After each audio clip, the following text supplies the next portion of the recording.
Hello, my name is Kaylee Perez Ramirez, and this is my semester project for the course History and Theory of Design 2. For this project, I decided to take a look at Donald Deskey. He was an industrial designer during the Great Depression. He was never really seen as an interior designer because he mostly did graphic design later on in his life. So, who was Donald Deskey?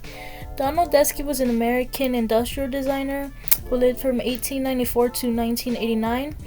He was born in the very small town of Blue Earth, Minnesota.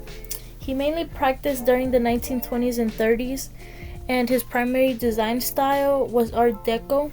And I wasn't really able to find anything about his early childhood or who his parents were.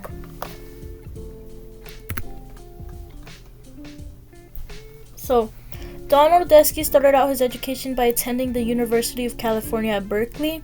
Although he did study architecture here, he decided not to follow through with that profession. He then went on to study painting at the Mark Hopkins Institute of Art, which is now known as the San Francisco Art Institute. He also studied painting at the Art Institute of Chicago and the Art Student League of New York.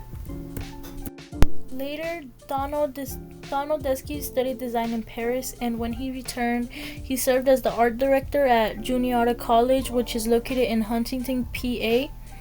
After again going to France to attend the Paris Exposition of 1925, he returned to the US and settled down in New York, and this is when he started working for the furniture designer Paul Frank. In 1927, he was designing lamps and furniture for Paul, as well as window displays for Saks Fifth Avenue and an apartment for Adam Gamble. Later, Deskey opened his own office with Philip Vollmer, which was called Deskey Vollmer Inc. They specialized in furniture and lighting, and in 1928, he and other designers co-founded the American Union of Decorative Artists and Craftsmen. Their goal was to promote modern American design and decorative arts. Unfortunately, the American Union of Decorative Artists and Craftsmen didn't last long due to the economic depression that soon followed. Donald's creative use of industrial materials for decorative purposes eventually caught the eye of John D. Rockefeller, who was a client of his. Rockefeller then helped Donald win a competition to design the Radio City Music Hall, which would be one of Donald's greatest designs. He worked designing the Radio City Music Hall from 1931 to 1934, and this design allowed him to popularize the Art Deco style during the recession. From this design, he launched his own firm, which was called Donald Deskey Associates. He started designing for world fairs in New York, Seattle, and San Antonio. He also started designing clubs, restaurants, hotels in New York City, but none as popular as the Radio City Music Hall. Okay, so now let's take a look at some of his designs.